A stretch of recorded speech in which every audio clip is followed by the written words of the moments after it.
Praise the Lord. ദൈവത്തിൻ്റെ അതിപരിശുദ്ധമായ നാമം വാഴ്ത്തപ്പെടുമാറാകട്ടെ. ഈ അനുഗ്രഹിക്കപ്പെട്ട സന്ധ്യയിൽ കർത്താവായ യേശു ക്രിസ്തുവിൻ്റെ നാമത്തിലുള്ള സ്നേഹവന്ദനത്തെ അറിയിക്കുന്നു. ഇന്ന് അല്പസമയം ചിന്തിക്കുവാൻ ആഗ്രഹിക്കുന്ന വേദഭാഗം യോഹന്നാൻ്റെ സുവിശേഷം 15-ാം അധ്യായത്തിൻ്റെ 4-ാമത്തെ വാക്യം. എന്നിൽ വസിക്കുവീൻ, ഞാൻ നിങ്ങളിലും വസിക്കും. അപ്പോൾ നാം ക്രിസ്തുയേശുവിൽ വസിച്ചാൽ യേശു ക്രിസ്തു നമ്മളിലും വസിക്കും എന്നുള്ളതാണ്. അതുപോലെ തന്നെ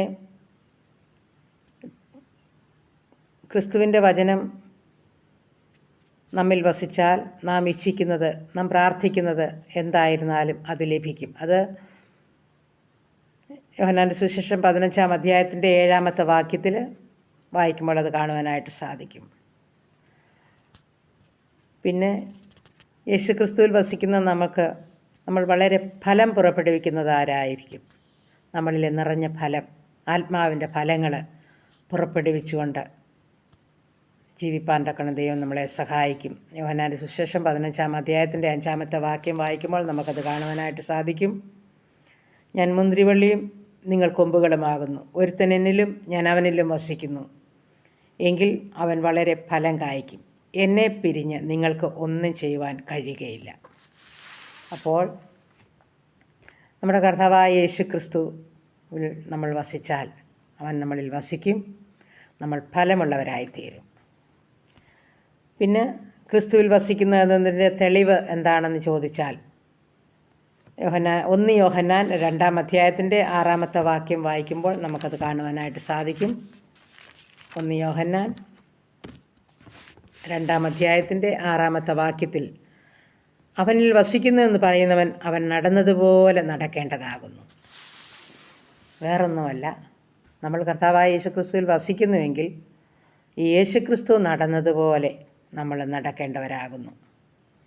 അപ്പോൾ നമ്മുടെ ജീവിതശൈലി എപ്രകാരമായിരിക്കുന്നുവെന്ന് നമ്മൾ നമ്മളെ തന്നെ ശോധന ചെയ്യണം. യേശുക്രിസ്തുവിൻ്റെ മാതൃകാപരമായ ജീവിതമായിരുന്നു അത്. വിശുദ്ധ പത്രോസ് ശ്ലീഹ അത് വിവരിക്കുന്നുണ്ട്. 1 പത്രോസ് 2-ാം അധ്യായത്തിൻ്റെ 22-ാമത്തെ വാക്യത്തിൽ അവൻ പാപം ചെയ്തിട്ടില്ല, അവൻ്റെ വായിൽ വഞ്ചനയൊന്നും ഉണ്ടായിരുന്നില്ല, തന്നെ ശകാരിച്ചിട്ടും പകരം ശകാരിച്ചില്ല, കഷ്ടം അനുഭവിച്ചിട്ടും ഭീഷണി പറഞ്ഞില്ല, ന്യായമായി വിധിക്കുന്നവെങ്കിൽ കാര്യം പരമേൽപ്പിക്കുകയായിരുന്നു. അതായിരുന്നു നമ്മുടെ കർത്താവിൻ്റെ ശൈലി. അപ്പോൾ നമുക്കും ഇങ്ങനെ ഈ കർത്താവിൻ്റെ മാതൃക പിൻപറ്റി നമ്മൾ നടക്കണമെന്ന് ഈ പത്രോസിൻ്റെ ലേഖനം വായിക്കുമ്പോൾ മനസ്സിലാകാൻ സാധിക്കും. ദൈവം അതിനായിട്ട് നമ്മളെ സഹായിക്കട്ടെ, അതിനായിട്ട് നമ്മളെ ഒരുക്കട്ടെ. നമുക്കങ്ങനെ പ്രാർത്ഥനയോടെ നമ്മളെ സമർപ്പിക്കാം. ദൈവമായ കർത്താവ് നമ്മളെ അനുഗ്രഹിക്കുമാറാകട്ടെ.